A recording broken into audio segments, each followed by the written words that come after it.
listen to this because I think this is where Rob Dror says something, a sly remark, and I'm like, wow, this guy. So let me listen. I think he's about to. You see, he got that smirk on his face. And let me say something slick right here. So let's hear what he has to say.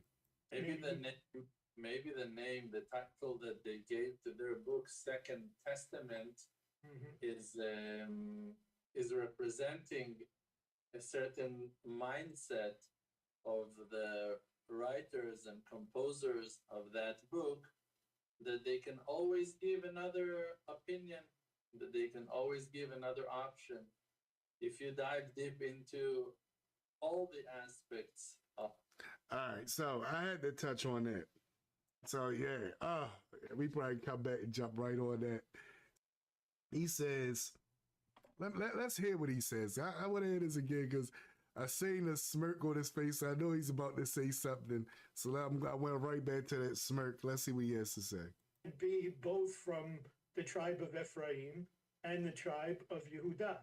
Maybe the name, the title that they gave to their book, Second Testament. All right, now, come on, people. He knows. Even if I dealt with the Christianity at the level that he's talking about, he knows that Christians. I gotta big up the Christians on this. He knows that Christians do not call the second part of the book Second Testament. It's called New Testament, right? Not Second Testament, New Testament, right? It's the thing that get me. I said when I heard him say that, the first thing. Now, for those of y'all who are in the Hebraic world, understand halakha. When you say Second Testament or second anything, right? First thing come to my mind is the second Torah, right? You might say, what you mean a second Torah? What's that? It's this work called Mishneh Torah by the Rambam. Mishneh Torah roughly is called the second Torah. And when Rambam wrote Mishneh Torah or second Torah, he didn't write it for how this guy, Rob Dror, is saying, oh, they call it Second Testament because they can just change and do whatever they want to do in it and give it a new thought and a new belief and run with it and all this. No. The Rambam with Mishneh Torah, he took all the Torah, all the oral laws, right? He put it in his book called Mishneh Torah, Second Torah. And the idea was his book was to be second to the Torah. That if you wanted to know how to do stuff that it tells you to do in the Torah, all you have to do is read his book. That's it. You read his book and you get an understanding of the Torah and what it is that you're supposed to do. Not trying to discredit it or take over it or anything, but just to give you a new understanding, right? Not even a new one, a clearer understanding. That's what the Mishneh Torah was about. Now it gets even deeper. Very, very powerful work. Very powerful work. If you ever get a chance to get your hand on a copy of it, very, very powerful. Very powerful. Now, so that's the first thing popped in my mind when he said Second Testament. I'm thinking Second Torah. What are you talking about? Why would you say it in that disparaging way? And the idea of the text for the Hebraic side of things, for how we call it the Brit Kadashah. Brit Kadashah means renewed covenant. And what it's saying is that this is a situation where the covenant will be renewed. This is the renewing of the covenant, not another covenant. Not I now could take it and make it mean whatever I want it to mean because I put a little title on it. It's not that at all. So that's what we're going to touch on for next week. I'm going to touch on that and the other things that he's about to say.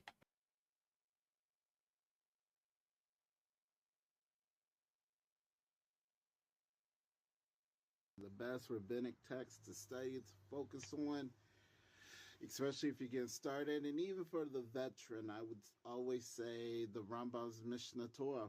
That is the best text. It has every halakha and every minhag. It's not really minhag, but definitely, I would say, early customs of Jews from the Tanaim to the Geonim.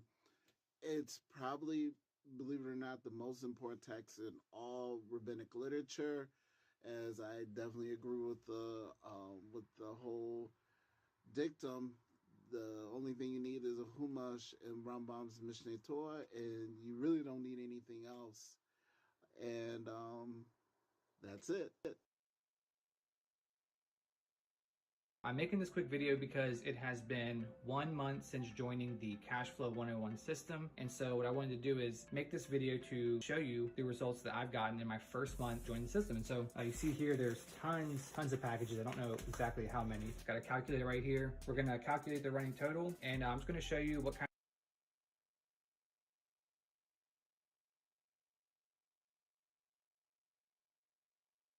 Shalom, shalom, shalom, everyone.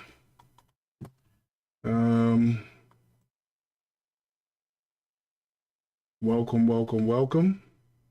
Trying to send everything out at the same time as had a little promo going up from last week. So you can see that's pretty much where we left off at last week. I'm gonna try to finish this out tonight. Not gonna try to keep y'all long. I'm just gonna touch on the different things that they are talking about. To really break this stuff down.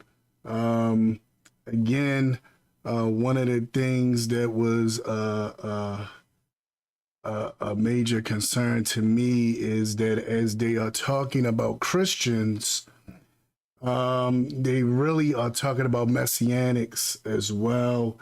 They link all us or pile us all up together into one group, which is why I named this session Messianic Judaism versus Christianity, because it's not the same. Even though some people might say, oh, I feel like it's all the same and y'all all this, that, and the other, it's actually not the same. So I wanted to really put this together so that people could get a clearer understanding of what it is and what's being said. Just want people to get a clearer understanding to let them know that it is not the same. Just want to make sure this gets sent out to everyone. I didn't realize I had that many. I didn't realize I had that many groups to send it out to.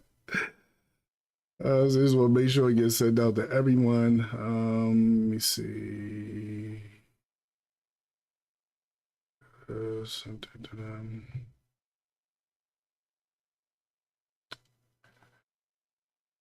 I think that's everyone. Hopefully that's everyone. If it's in the group twice, it was a mistake. I just want to make sure everyone has it. So let's get to it. Thank you for everyone who is attending. Again, I'm new to this and I don't have any moderators, so I won't really be able to get back to you. If you have any comments or questions, you can leave it in the chat. Trying to figure out how to stop the chat erasing stuff from YouTube, because some people left some stuff last week in the chat in YouTube, and when I went back, it was gone. And I was like, man, I just seen it.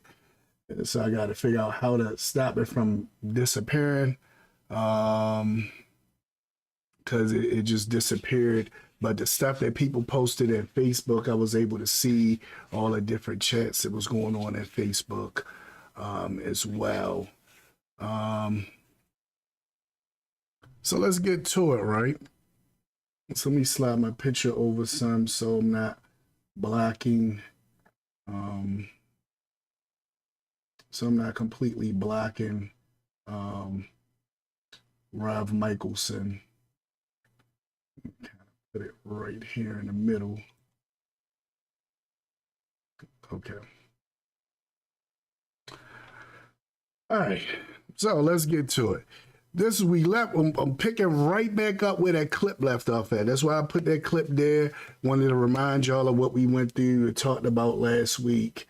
And I wanted to pick right back up right there because I felt like that was something very important to really get into, because this idea of Second Testament And I was just like, hold on. And then his definition of that, I'm like, okay, that's not really what renewed covenant means. And as you see in the introduction, it just gave a brief thing from last week, just explaining what the Brit Kadashah actually means. It does not mean a new covenant, a whole new thing, something new that people are coming up with, but it's the renewing of the covenant.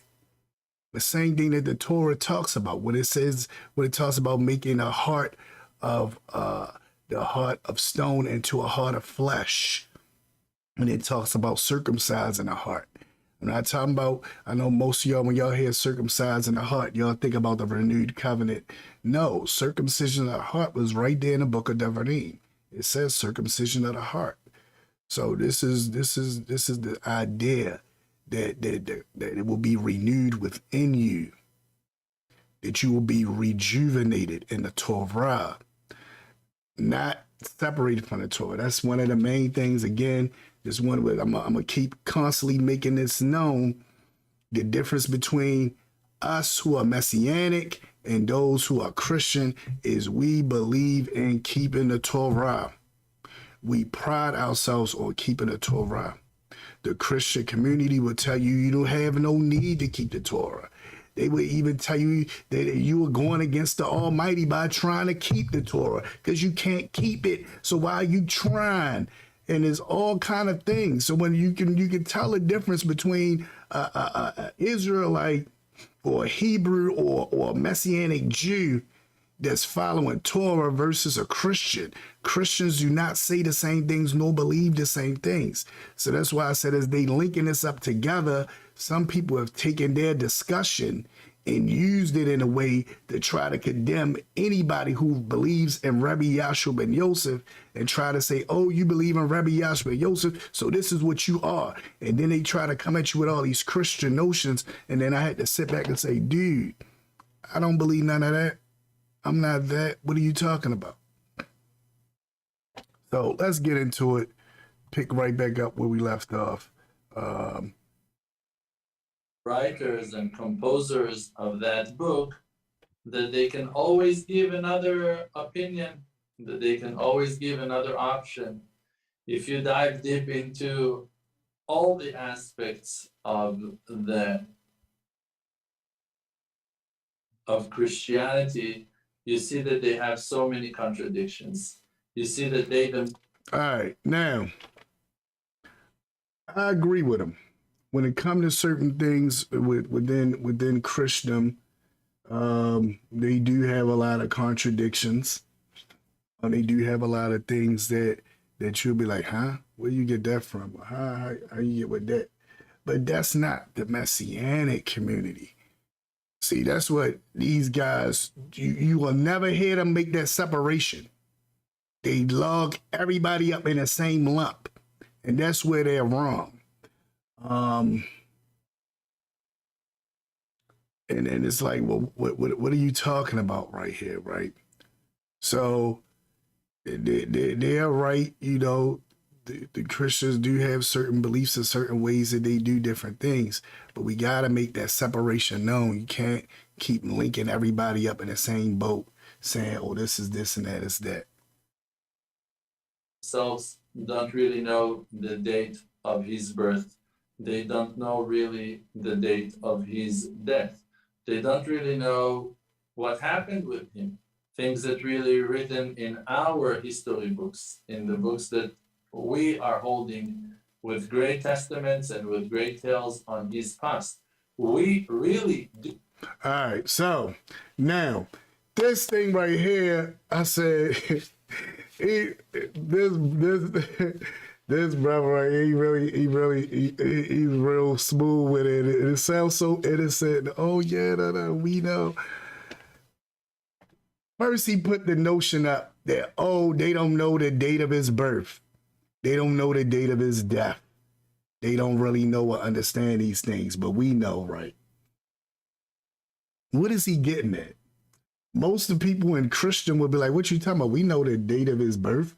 All you gotta do is go to the year, even though they changed it to before the common era, it was always known as before Christ.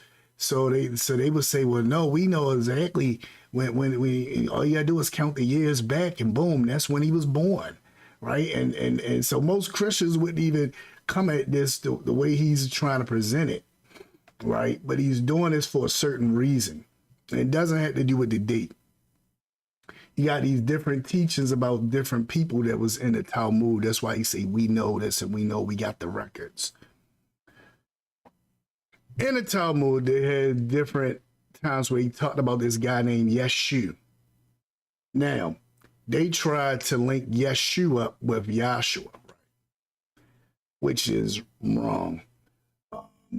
I talked to some brothers that I know that were Torah only, and they told me that when they say Yeshu, that's like a curse being placed upon Rebbe Yahshu'a, and they saying Yeshu, and it's like they talking about heaping coals that he's burning, and they heaping coals of putting coals on him every time somebody say Yeshu, and all of this, right? So I'm like, wow, like y'all sound crazy with that, right? So seriously, sound crazy with it, right? So I sat back, and that's one of the reasons why when people say Yeshua and Yeshu, and I be like, no, it's Yahshua. It's the same way it is in the Tanakh. All this new way of spelling and all that stuff, y'all can run with that all you want, but it's Yahshua, not Yeshu. But anyway, let me get to what he's trying to say. In the Talmud, is different times where they talk about different people named Yeshu. One was the son of a Roman soldier, and they try to say, oh, that's who his father wasn't Yoseph, his father was this Roman soldier, and so they try to throw that out there, right? Another one is one who was this magician, right? The only problem is the one that's the magician is way before the time that we know Rebbe Yahshu'a ben Yoseph was born. So we know it's not talking about him, right? Then this other guy, this story came about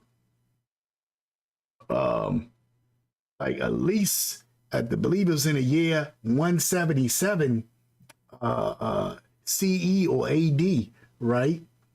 And that was way after Rebbe Yahshu'a ben Yosef. So he throws out this idea of not knowing the time on us. So that way, when they go to the Talmud and bring out these other people, you say, well, wait a minute, that was before Rebbe Yahshu'a ben Yosef. Oh, how do you know? It could have been him. How do you know? We say, wait a minute, that was after he already did the death, burial, and a resurrection. That was after the death, burial, and a resurrection, right? And then he'd be like, well, how do you know? How do you know that was that? How do you know, right? So that's the idea behind it. That's the idea behind it. So it's like, okay. So it's like, how do you know? How do you know? How do you know, right? So here we have this situation.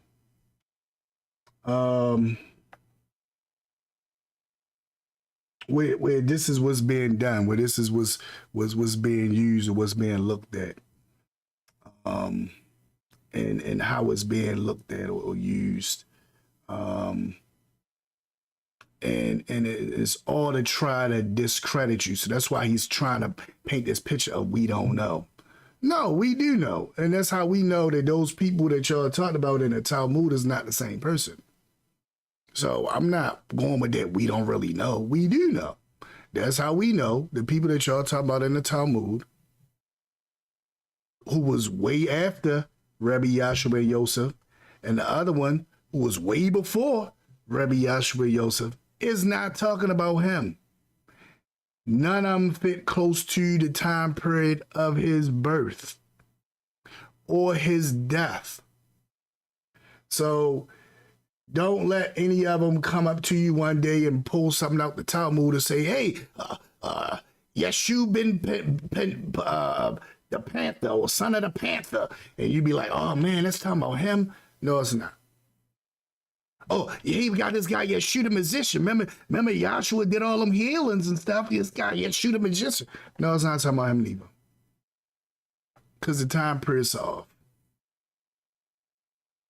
So that's why he tried to get us to feel like, oh, the time period is off for us.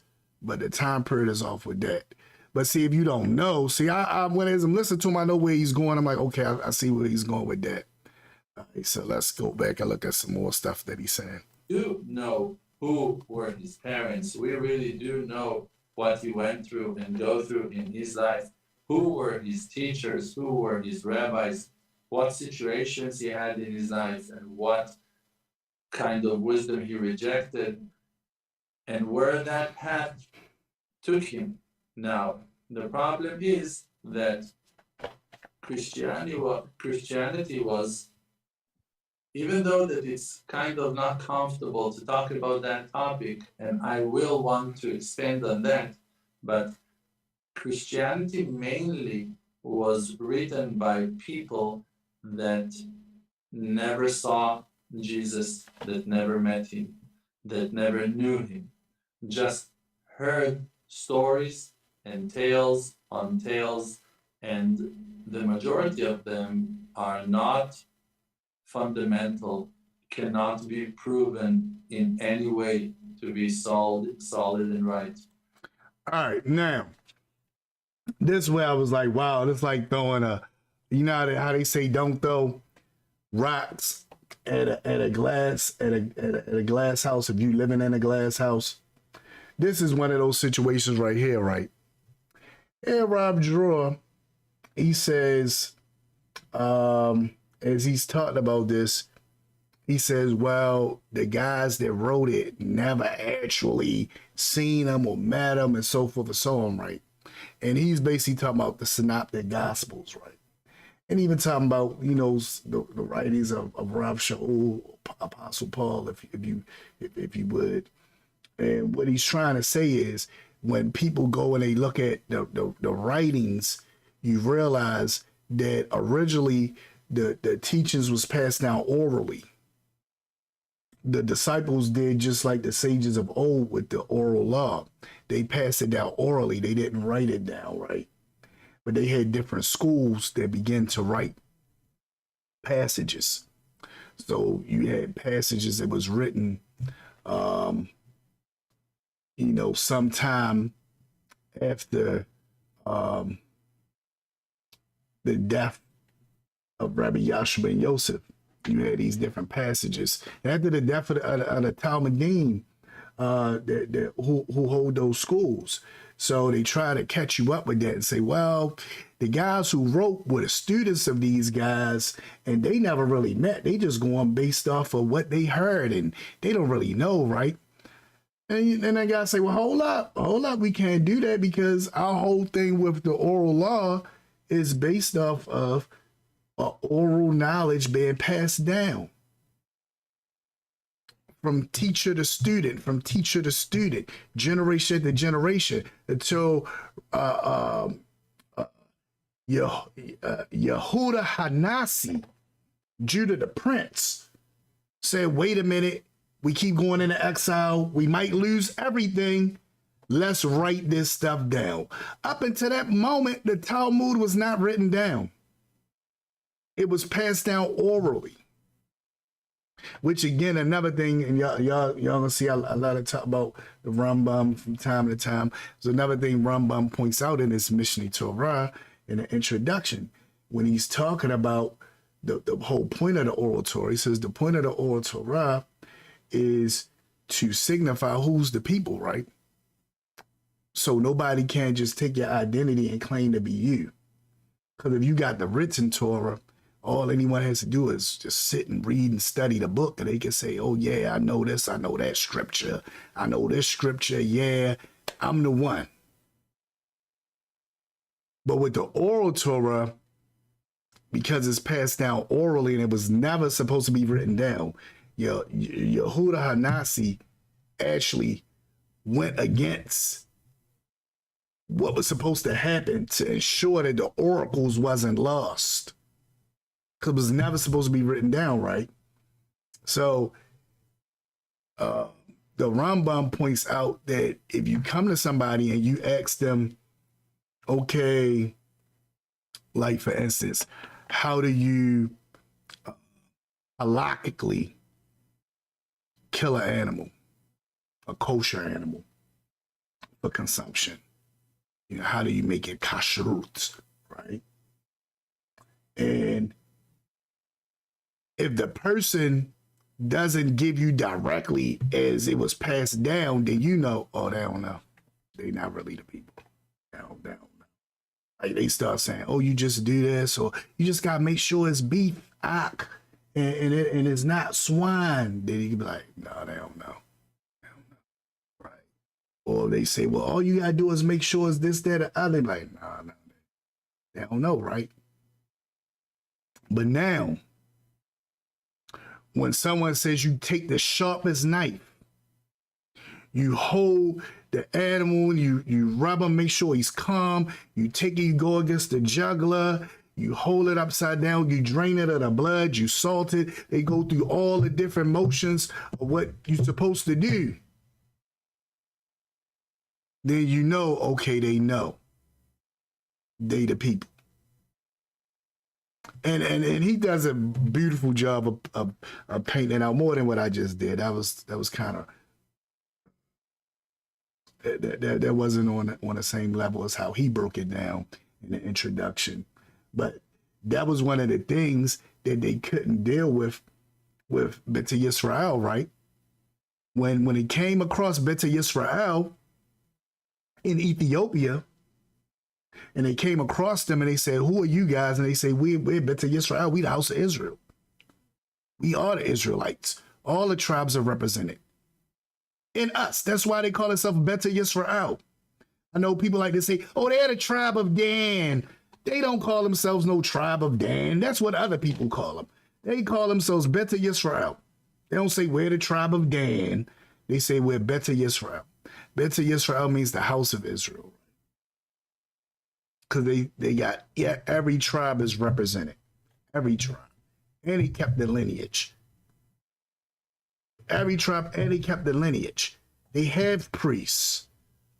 Those brothers that you see over there in Eretz Yisrael right now, from the Beta Yisrael community that had the turbans on, that the Ashkenazi community wanted to stop them from wearing their turbans and wanted them to dress as they dress. Those guys are priests, passed down. They the Kohanim. They know they the Kohanim. They even had the Kohen Hagadol is over there, right? All of this. Right there. These guys kept the lineage. They didn't lose it. Now, when they came across them, they said, well, how we know y'all really the real people? So they began to ask them different questions about things. And they knew the oral law without ever reading a Talmud. They never read the Talmud. They knew how stuff was supposed to be done. They knew exactly how it was supposed to be done. They could not deny them that they are who they are because they knew. That's the power of knowing, right? All right, so why did I go through all that? When you talk about Hillel, the guys who wrote down the oral law in 200 AD, they didn't know Hillel. They never met him. He lived hundreds of years before they was born. But all that was passed down orally, so they just wrote what they knew. They never met them, never knew them, never knew Shammai, never met him, never knew him, never knew any of these great giants within the Talmud, within Pirkei Avot, did not know them, but they wrote about them, right? So this is the idea. They didn't know them, but they wrote about them. So when he says, oh, the people they was writing, they ain't know nothing about Yahshua. They never read these guys, Rebbe, they never met him. Okay, they passed it down orally, just like you did with the oral Torah. He knows that's how stuff was transmitted. We all know this. But now, because we got a modern audience that don't have this knowledge or understanding of how things was done, I can paint this picture. Oh, they never really knew them. And now I'm putting doubt in your heart about what's been handed over to you. I've now tried to place doubt in your heart with it by saying, oh, they never knew him. How could they even wrote that stuff? Well, okay, well, how could the people write about Hillel and Shammai? They never knew them.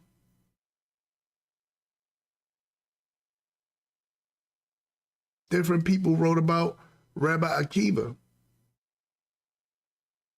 Never knew them. Just heard about them, never knew them. So you can't use that argument. That argument is not weak, is not strong. Excuse me. That argument is not strong, it's actually weak. You can't use that argument. So when I hear him say that, I'm like, hold on now. What do you mean? What are you saying? Don't you know that's exactly how we got the Talmud? That's exactly how the Mishnah came about. And then later the Gemara came about from that. Don't you know that's exactly how those things came about?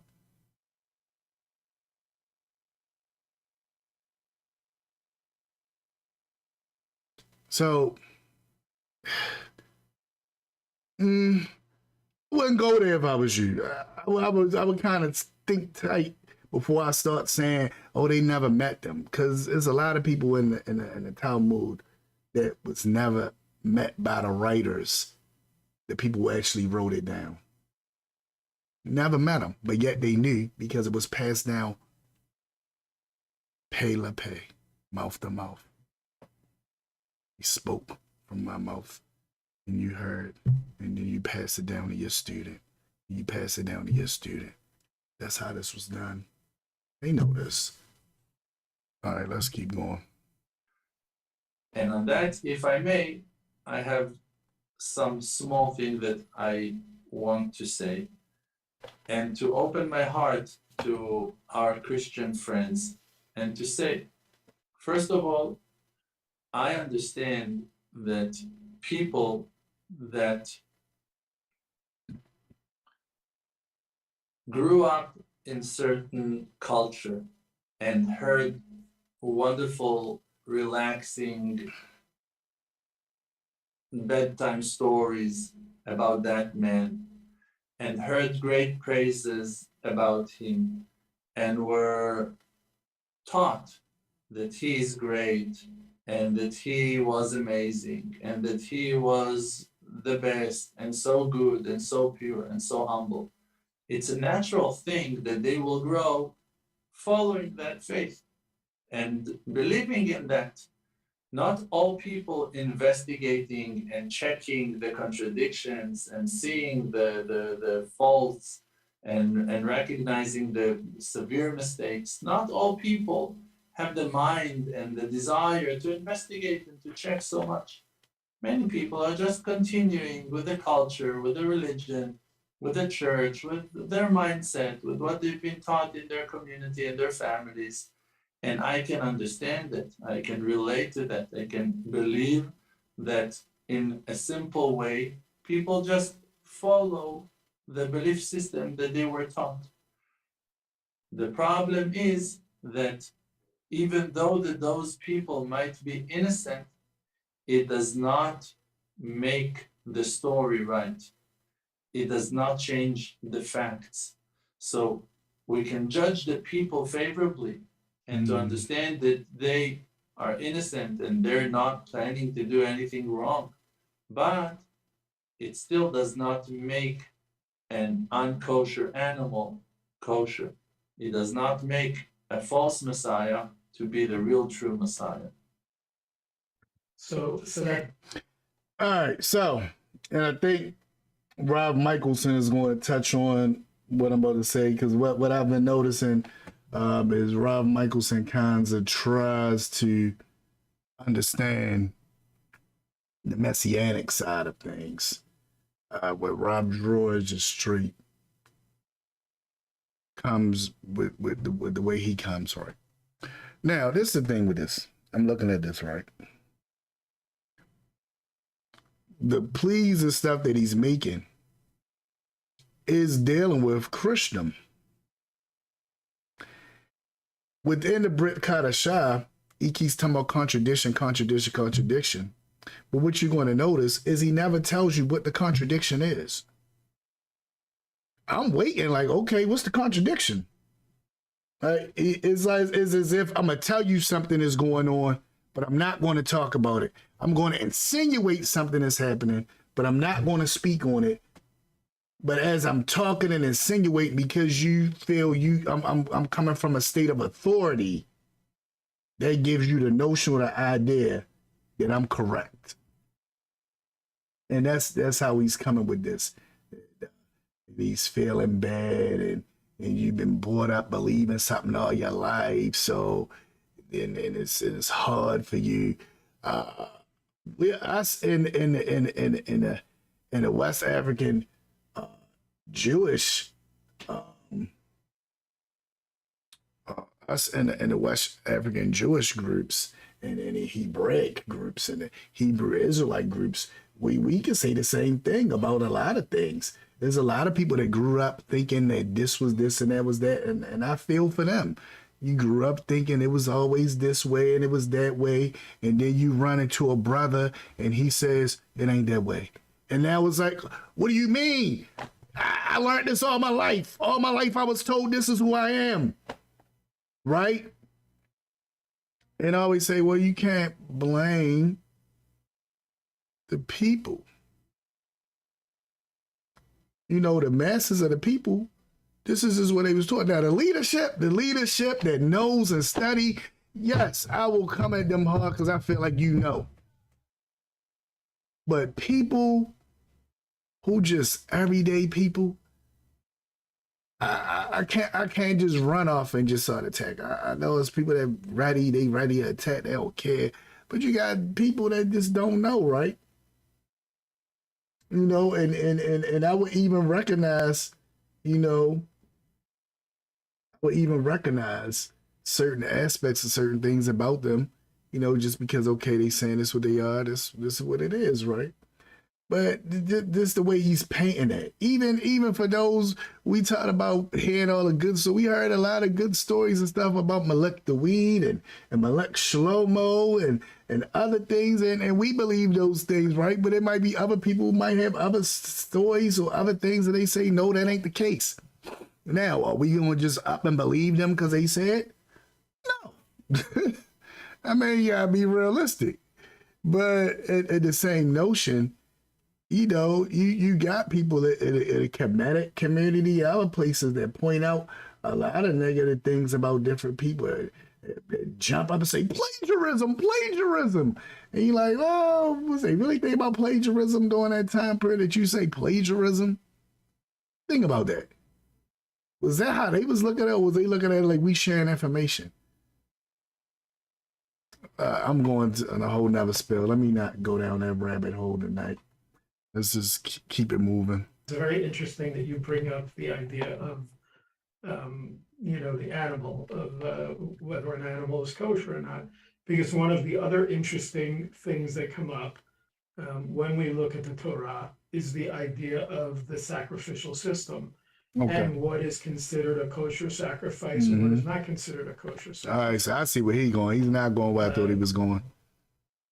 What ends up happening is that the Torah is very specific, and I don't think that people really do research this to understand that there is no sacrifice for intentional sin in the Torah. He's absolutely The only correct. sacrifices that could be brought were inadvertent sins. Yes. When somebody did something unintentionally. Yes. When there's an intentional sin, Yes. the only thing that was available to somebody was tshuva, was repentance. Teshuva, yeah. So it's the idea exactly. that even, let's say, when the Beit HaMikdash, when the Holy Temple was standing and the whole sacrificial system was still in place, you couldn't just say, well, you know what, I'm just going to go out and do that. I'm going to go out and do that sin. Yeah, you can't And do all I that. have to do is I'll go to the temple, and I'll change some money, and I'll buy a sacrifice, and I'll go stand online, and I'll offer the sacrifice, and everything will be okay. That's not how it worked. If your heart was not changed, the whole idea in Hebrew, when we talk about the idea of a korban relates to the idea of karov, to come close to Hashem. Yes. It's the idea of drawing close to Hashem. It's not Exactly. so much about the sacrifice, but to return us into a relationship with Hashem. The True. other thing is to the animal. I always like to bring up these interesting things, and it's not about the idea of trying to destroy somebody's faith, but when you have a faith system like Christianity, Okay. like in other words, Let's see what you're about to say. in Judaism, we're not trying to make Jews. We're not trying to convert people to Judaism. We're very happy being Jewish people, and if there are people that want to come and they want to draw close to Hashem, Rav Dror is available to them. I'm available to them. I help people how to connect. You want to be. All right, so I want everyone to pay close attention to what he's saying right here, right? This is exactly what the way did, right? Remember, you had this situation where the Judaizers came down to the different areas that Rav Shaul or Apostle Paul was at. And they began to try to tell the people that you have to convert. You had to become Jewish. You had to become Hebraic. You had to join and be one of us, right? He said, other than that, you can't. You just believing in Rebbe Yahshu'a and Yoseph is not enough. You got to convert and become like one of us, right? Which meant you had to get circumcised. That's how you. That's a sign of conversion. Circumcision. Being uncircumcised means you're a goy. You're a goy if you're outside of the camp. You circumcise you in the camp, right? This is the idea behind it. So when that came about, at the time, Rav Shaul didn't know what to say. Him and Bar Abba, or as they say Barnabas, but it's Bar Abba. So Rav Shaul and Bar Abba came back and was like, and came to Ya'acob HaTzedek, which is the one who was the leader of the way, Hadarech, which is what the community was called. You had Hadarech, the way, and the way kept the halakha. The way walked, you walked through the halakha. You walked halakha on the way, Hadarech. So that was the name of the community. It was called the way. It was not called Christians. Let's get that straight. It was not called Christians. It wasn't even called Messianic. It was called Hadarech, the way. That's what they were called. Now, Rosh Ya'acob HaTzedek, or James the Righteous, was the leader of these people, right? So Rav Shaul and Bar Abba came to him to find out what to do. They said, we don't know what to do. These guys came from Jerusalem. They was telling people they gotta be circumcised and convert and become like one of us. And it's not just enough that they believe in the Rebbe. They sat and they voted on it and thought about it. And the idea that they came up with is exactly what Rav Michaelson is saying. They saying, look, we're not trying to convert these guys. We're not trying to make them into us. You know, Some of them received the Ruach HaKodesh while uncircumcised. So they can receive it, right? And they can be a part of our community. They just have to become Noachites. And you're going to hear Rav Michaelson say this. They had to become Noachites. They had to keep the Noachide laws, right? 7 Noachide laws. They had to become Noachites. That's what it says in the book of Acts. Yeah, as he said, we're not going to force them in conversion, right? And I could do a teaching on this later, but I don't want to spend too much time and not get as much in on this reaction as possible. I'll probably start a new thing next week. I know y'all probably tired of seeing me go on about what Rob Dror and Rob Michaelson is talking about. So I'll probably try to pick something within one of the groups that I see in the chats to talk about, or just look at another video of somebody else. But we'll see where I'm going to go from that. Probably go look at something in the chat and bring that up and kind of talk about that, because I've seen a lot of stuff in some of these groups. I've been saying, y'all been saying slick stuff. Some people been saying borderline racist stuff, right? It's snickering and feeling good about themselves. I'm like, wow. Y'all giving me so much stuff to work with. I like borderline racist people saying stuff. That gives me no holds bar. I can just go all out. When the borderline racist say something, I'm like, oh, you don't know me, borderline racist. I love you guys because I get to talk trash. And trust me, the brown Jews of the World Unite group can't handle it when I get to talking trash. That's what they say. We got to get them out of here. We got to get them out. That's what happens, right? So anyway, I love it. You know, see, I'm still that dude from back in the day. Ain't nothing changed, baby boy. Ain't nothing changed. But anyway, let me get back on topic. I want to get too excited. But yeah, I might touch on some of that, because I seen the racial stuff that was said and stuff that the elder Nehemiah had the flag, because it was just borderline racist, and he was like, y'all going too far with these posts. I seen the posts, so I will be touching on them. I'm gonna find one of them that seem to be a hot box, and I'm gonna say, okay, let me talk about this, since it's a hot box, right? So I will be talking about it. So I'm watching you. Don't think you're not being seen just because I'm not saying nothing. All right, but anyway, I digress.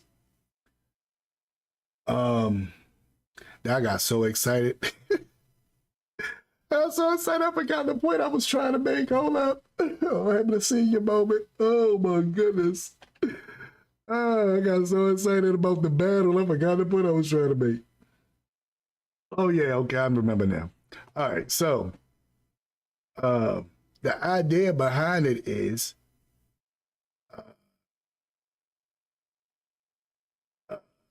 Rosh Ya'acob Tzedek. He basically said the same thing that Rav Michaelson said. We're not trying to make them into us. They can be Noachites and believe in the Rebbe. They don't have to be us. You know? Now, if they want to, in their heart, take on conversion and become circumcised and be one that dwells among us, then yeah, they can do that. And he said, but we're not going to press them. He said, but Moshe Rabbeinu is preached every Shabbat. He doesn't say every Sunday. Let's get it straight, Christians. He does not say every Sunday. He does not say every first day of the week. He says every Shabbat, Moshe Rabbeinu is preached. What does that mean? What he's talking about is the Torah. The Torah is taught every Shabbat. It's a thing called the Torah portions that we utilize in our congregation. A lot of congregations that's outside of certain circles don't use the Torah portion, but we do, right? Every Shabbat we learn a Torah portion. Every Shabbat, we relive the things that Moshe did in his life, and every year it was relive it, and then come back to Simchat Torah, rewind a scroll, and do it all over again, right? That's what we do, right? Wonderful, wonderful, wonderful. Right? Oh man, I'm running out of time.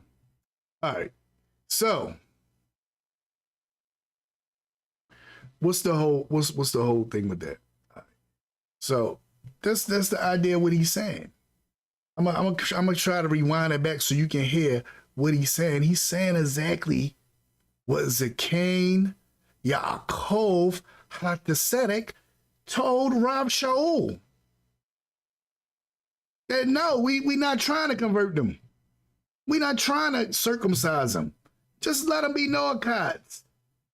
Tell them to keep the Noachite laws. And as they do that, they can keep the Noachide laws and still believe in the Rebbe. But if they decide they want to cross over and come over and dwell among us, Moshe Rabbeinu is preached every Shabbat. All they gotta do is go to the shul. They're gonna hear Moshe being preached every Shabbat. And if they get that urge, they say, hey, I want to take the plunge and go all the way, they can. They can. And they can become Jewish. The Goyim can become Jewish. They can do this. All right, so I'm going to rewind it back so we can see what Rav Michaelson said. Let's go back a little bit. The idea of trying to destroy somebody's faith. But when you have a faith system like Christianity, like in other words, Judaism. There he goes. In Judaism, we're not trying to make Jews. We're not trying to convert people to Judaism. We're very happy being Jewish people. And if there are people that want to come and they want to draw close to Hashem, Rav Dror is available to them. I'm available to them. I help people how to connect. You want to be a Ben Noach, you want to convert. I'm happy to do that. But it's when you have a faith system that says the only way for there to be redemption is for everybody to believe like we do, then we have a problem. And this is one of the main issues with Christianity is when you talk about this idea of a second coming, like this idea of them waiting for their Messiah, their Second Testament, if you will, like you called it, basically says that the only way for that to happen is for all the Jews to believe in him. So now, this is deep, right? Because he's saying something. He says that Christians, right? And you gotta understand, there's groups that do target Ashkenazim and then try to force them into believing in a Rebbe, which is wrong. Even trying to force anybody into believing in a Rebbe. You just teach and you just live and you just do, right? But you do got people that do that. And the idea is, as he's saying, okay, we want the Mashiach to return, so this is what we do. Now, what's that based off? As he says it in his way where it's like, yeah, this, that, other. What's that based off, right? That's based off a misunderstanding from the Book of Devarim. The Book of Devarim says that one day, first it makes it clear that Israel's going to be scattered to the four winds. That we are going to not only experience the blessings, but the curses. It makes that clear. And then it says one day, while we in a diaspora, we want to wake up and realize why we there. And we want to turn back to the Almighty. We'll turn back to Adonai, turn back to Hashem, turn back to Yahweh, right? And when we turn back and begin to keep his Torah, then the redemption will come. So what Christian did was took this idea that, okay, them coming back to Torah and knowledge and this, that, other mean coming back to the Mashiach. Because in their eyes, especially as they see the Ashkenazi community and different things, they feel like, okay, well, they already got Torah, right? They already doing what they're supposed to do. So what is this talking about, right? So it had to be them believing in the Mashiach, right? But what did the verse say?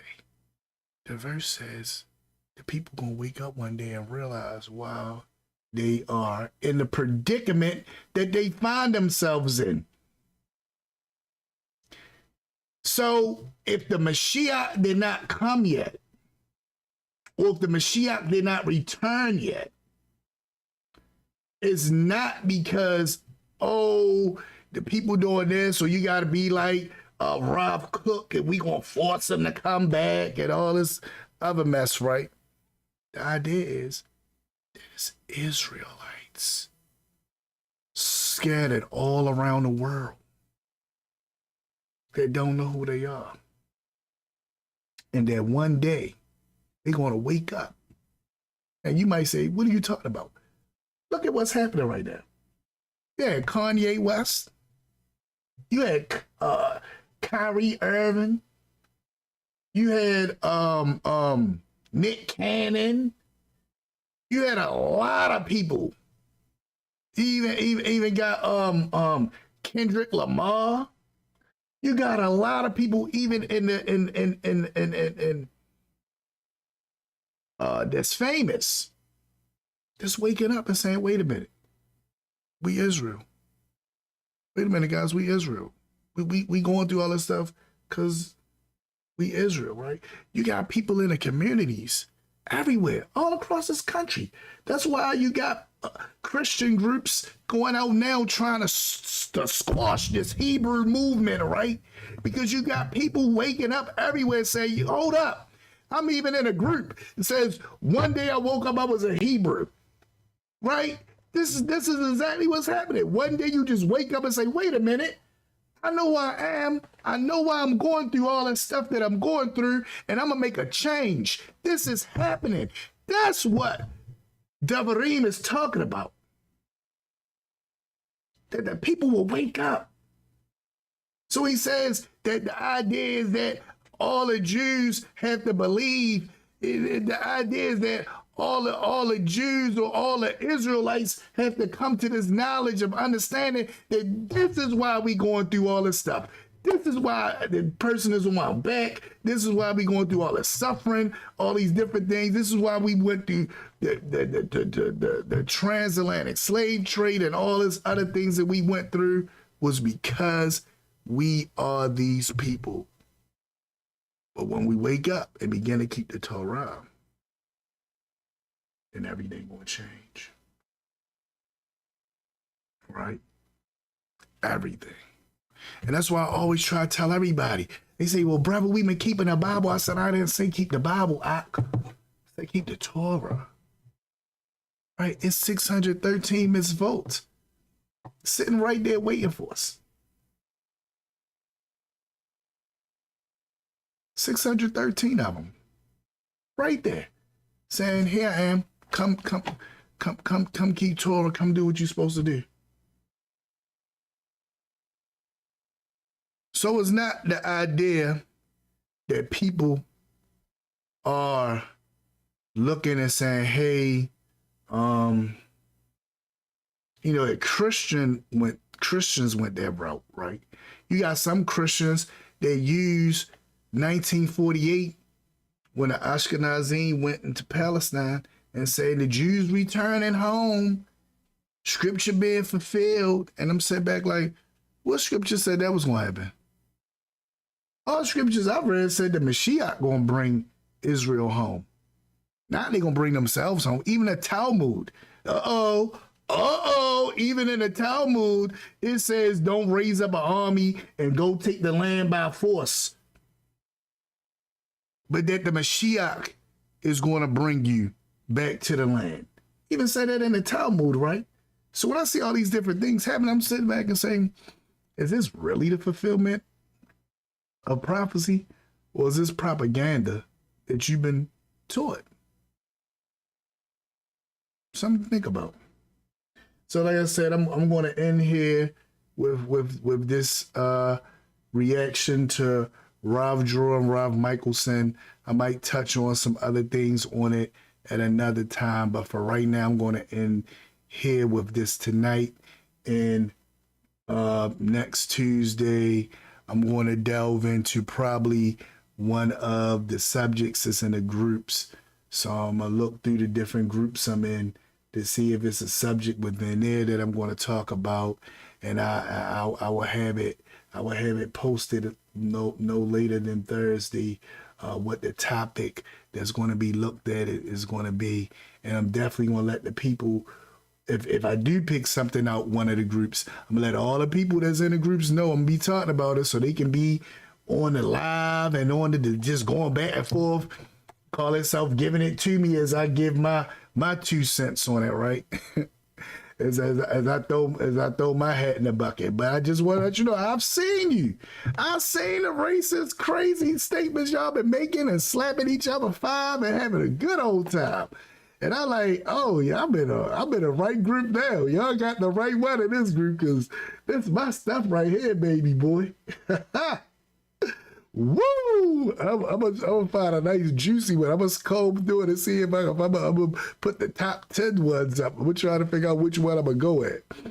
And if I could deal with 2, I would deal with 2 of them. 1 out of each postal group or whatever. But I'm definitely gonna deal with the issues where I see people just blatantly being racist and talking crazy. Oh, you got the right one, baby. And then the commercial with Ray Charles, you got the right one, baby. Woo! Y'all got the right one, son. Because I likes that. So I'm just gonna end this out. I think the discussion that Dror and Michaelson had was a good one.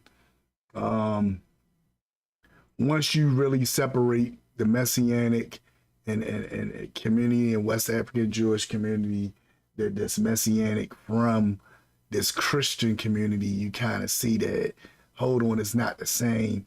And I just wish that people will wake up and see that. So many people just want to still, even though I went through all of this, some people still want to say, y'all Christians, just to be smart. And I'm like, okay, it is what it is. I can't force you to believe anything, but I know what Christians believe and do. And we don't do those things at all. Ain't no Christian talking about a Torah portion, a half Torah portion. Ain't no Christian talking about no Taryag mitzvot. Ain't no Christian talking about no Mishneh Torah. Ain't no Christian talking about doing any of the things, talking about the Shacharit and the Ma'ariv prayers and all that stuff. No Christians talking or doing any of that stuff. None. So to say, oh, Christians is really just insulting, and I feel like you know what you're doing, you just want to be insulting. So these guys, especially Rob Michaelson, he really does a good job of trying to explain and break down a lot of different things. There was some stuff they said about Apostle Shaul that I might come back to at a later date. But for right now, I just been hammering stuff in these different groups that I feel like need to be addressed. So I'm just going to turn my attentions to them. And talk about those issues. So thank everyone again for tuning in, and I will talk to all of y'all at a later date.